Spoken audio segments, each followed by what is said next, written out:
Flex യുദ്ധം അവസാനിക്കുന്നില്ല. നമ്മൾ ആ ഫ്ലെക്സിന്റെ ഹാങ് ഓവറിലായതുകൊണ്ട് നമുക്കിപ്പോ എല്ലാം ഫ്ലെക്സ് ആയിട്ട് തോന്നുന്നല്ലേ. വി ഡി സതീശന്റെ മംഗലാപുരം യാത്ര രൂക്ഷമായി വിമർശിക്കുകയാണ് കോഴിക്കോട് DCC ഓഫീസിന് മുന്നിലെ ആ ഫ്ലെക്സ്.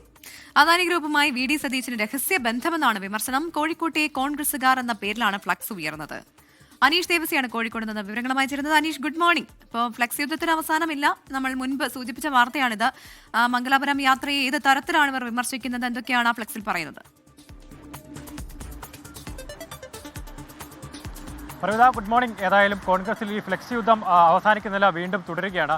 ഈ കോൺഗ്രസിലെ അടുത്ത മുഖ്യമന്ത്രി ആര് എന്നുള്ള തർക്കങ്ങളും അനുകൂല പ്രകടനങ്ങളും നടക്കുന്നതിനിടെയാണ് ഇന്ന് രാവിലെ കോഴിക്കോട് DCC ഓഫീസിന് മുമ്പിൽ കോഴിക്കോട്ടെ കോൺഗ്രസ്സുകാർ എന്ന പേരിൽ പ്രതിപക്ഷ നേതാവ് വി ഡി സതീശനെതിരെ ഫ്ലെക്സുകൾ ഉയർന്നിരിക്കുന്നത്. ഈ ഫ്ലെക്സിൽ പ്രധാനമായും പറയുന്നത് ഈ പ്രതിപക്ഷ നേതാവിൻ്റെ വിവാദമായ മംഗലാപുരം യാത്രയാണ്. ഈ ഫ്ലെക്സിൽ പ്രധാനമായും രണ്ട് ചോദ്യങ്ങളാണ് ഉന്നയിക്കുന്നത്. അതായത് ഈ അദാനി ഗ്രൂപ്പ് പ്രസിഡന്റ് കിഷോർ അൽവയുമായി മംഗലാപുരത്ത് വെച്ച് വി ഡി സതീശൻ രഹസ്യ കൂടിക്കാഴ്ച നടത്തിയത് എന്തിനായിരുന്നു? അതുപോലെ ഈ സതീശന്റെ PR പ്രവർത്തനങ്ങൾക്കായി ഫണ്ട് നൽകിയത് അദാനി ഗ്രൂപ്പാണോ അതോ ജമാഅത്ത് ഇസ്ലാമി, SDP തുടങ്ങിയ സംഘടനകളാണോ എന്ന ചോദ്യങ്ങളാണ് ഈ ഫ്ലെക്സിൽ ഉയർന്നിരിക്കുന്നത്.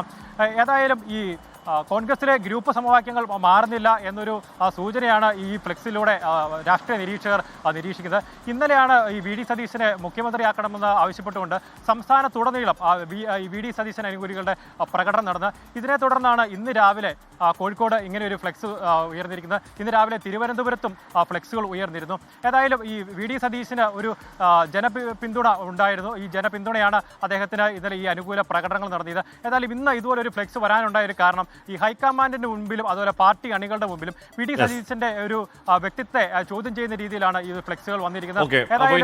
ഫ്ലെക്സ് ആണ്. ഇനിയിപ്പോ ഒരു ഘട്ടം കഴിയുമ്പോൾ അങ്ങോട്ടും ഇങ്ങോട്ടും കുറ്റാരോപണങ്ങളുടെ ഫ്ലെക്സ് ആണ്. അതിനെ നാടൻ മലയാളത്തിൽ മലർന്നു കിടന്ന് തുപ്പ എന്ന് പറയും. അങ്ങോട്ടും ഇങ്ങോട്ടും നിങ്ങളുടെ നേതാക്കളെ തന്നെയാണ് നിങ്ങൾ പല്ലട കുത്തി മുടപ്പിക്കുന്ന പോലുള്ള പരിപാടിയെ കാണിക്കുന്നത്. നല്ലതാണോ എന്ന് ഇത് ചെയ്യുന്ന ആൾക്കാരൊക്കെ ആലോചിക്കട്ടെ.